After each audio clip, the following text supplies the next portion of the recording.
I heard the very moving testimony of Skye and Amanda. And frankly, they got to the heart of the question each senator has to face. Are we going to demand that our attorney general be a person who represents the people of this country or serves as the personal attorney of Donald Trump? And in the Epstein case, just as one example, he led the cover-up, the resistance. And when he finally let some documents out, they were massively redacted. And when he finally, under pressure from one of the senators, met with the Epstein survivors, he wanted them to, quote, get to the point.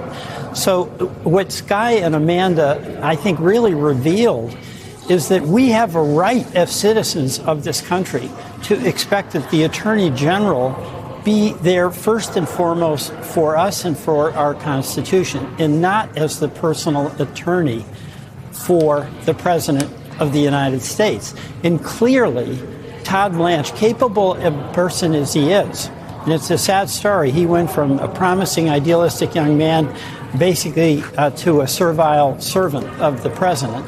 The question is, are we going to demand that the AG represent people that we just heard from in other Americans? So that's the issue. You know, Senator, at this point, I don't even know what more that can be said about the members of the Republican Party in the Senate and the House when it comes to matters like this. One of the things that struck me today with Senator Cassidy's remarks on the Senate floor was when he mentioned that, this comment about to be Attorney General, yes, he has expressed, meaning Blanche, some poor judgment from time to time. I don't know what job interview any of us would ever go on in which you get to have in your resume expressions of poor judgment, examples of poor judgment, and those looking to hire you sign off on your coming into the job.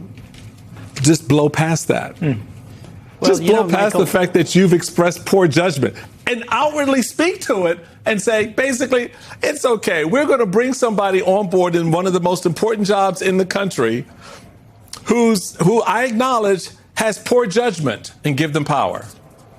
Well, Michael, you're right about that. And one of my biggest sadnesses is I have a lot of respect for my Republican colleagues. But what's the sad story about the U.S. Senate as an institution is that my Republican colleagues who don't believe in tariffs are ceding authority on tariffs to the president, who don't believe that the president can declare war, that's a constitutional right of the Congress, are ceding that authority to the president. And then in this case of the Attorney General, where we have advice and consent, where it's clear that this man, Todd Blanche, is not for the American people. He's for whatever it is the president wants, facilitating the cover-up in Epstein, or creating the slush fund, giving him tax immunity. They give up their advice and consent authority. And that's a sad story for me, because we need a strong U.S. Senate that asserts its authority under the Constitution. And it's intimidation from the president that they fear and they buckle to. Senator, before we are out of time, I want to ask you about the letter that was sent from Epstein survivors to Senator Bill Cassidy before he voiced support for Todd Blanche. They wrote that he gave no indication that he believed that there were investigative leads worth pursuing, or that he intended to seek accountability beyond Jeffrey Epstein and Ghislaine Maxwell. That is with regards to Todd Blanche. Do you believe that there are, as someone who has seen some of the unredacted files in camera, I'm assuming at least, do you think that there are other accomplices who have not been identified or held accountable yet?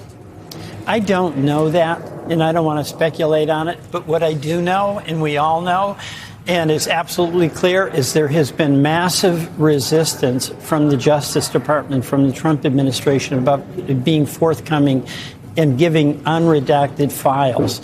So that's an indicator that there's something there that they don't want us to see.